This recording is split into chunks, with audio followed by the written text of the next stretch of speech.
நம்ம அயன்மேனை பத்தி தெரியாத ஆளுங்களே இந்த உலகத்துல இருக்க முடியாது. ஏன்னா மனுஷன் அந்த அளவுக்கு ஃபேமஸ். ஆனா இவரோட கதையை கேட்டீங்கன்னா ஒரு மனுஷன் இந்த அளவுக்கு டவுன்ஃபாலை ஃபேஸ் பண்ணி கம்பேக் கொடுக்க முடியுமான்னு யோசிப்பீங்க. ஹலோ எவ்ரிஒன், 100 Days Stories சீரிஸ்ல இன்னைக்கு டே 6. இந்த மாதிரி இன்ட்ரெஸ்டிங்கான ஸ்டோரிஸ்க்கு நம்ம பேஜை ஃபாலோ பண்ணிக்கோ. ராபர்ட் டவுனி ஜூனியர் 1965ல பிறக்கிறாரு. அவரோட அப்பா ஒரு டைரக்டர், கூடவே அவர் பெரிய ட்ரக் அடிக்டும் கூட.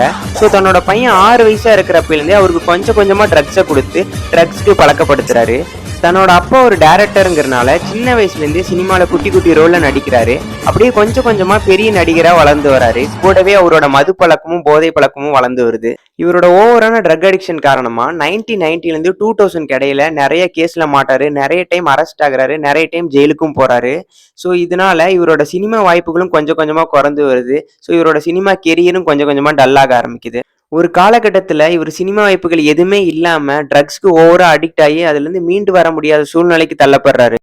ஆனால் மனுஷன் எப்படியாவது ஒரு பெரிய கம்பேக் கொடுக்கணுங்கிற ஒரு வெறியில நிறைய மெடிடேஷன், யோகா, நிறைய ட்ரீட்மெண்ட்லாம் எடுத்து இந்த ட்ரக் அடிக்ஷன்லேருந்து வெளியே வர 2008ல் மார்வல் ஸ்டுடியோ அயன்மேனுக்கான ரோலில் யாரை நடிக்க வைக்கலாம்னு யோசிச்சுட்டு இருக்க டைமில் ஒரு பெரிய ரிஸ்க் எடுத்து இந்த மனுஷனை அந்த ரோலுக்கு நடிக்க வைக்கிறாங்க.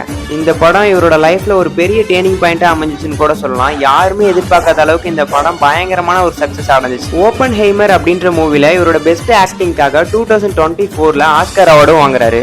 என்னதான் இவர் போதைப் பொருளுக்கு அடிமையாகி பல தோல்விகளை சந்திச்சிருந்தாலும் இவரோட விடாமுயற்சினால இன்னைக்கு வேர்ல்டுலேயே one of the top paid ஆக்டரா வளர்ந்துருக்காரு.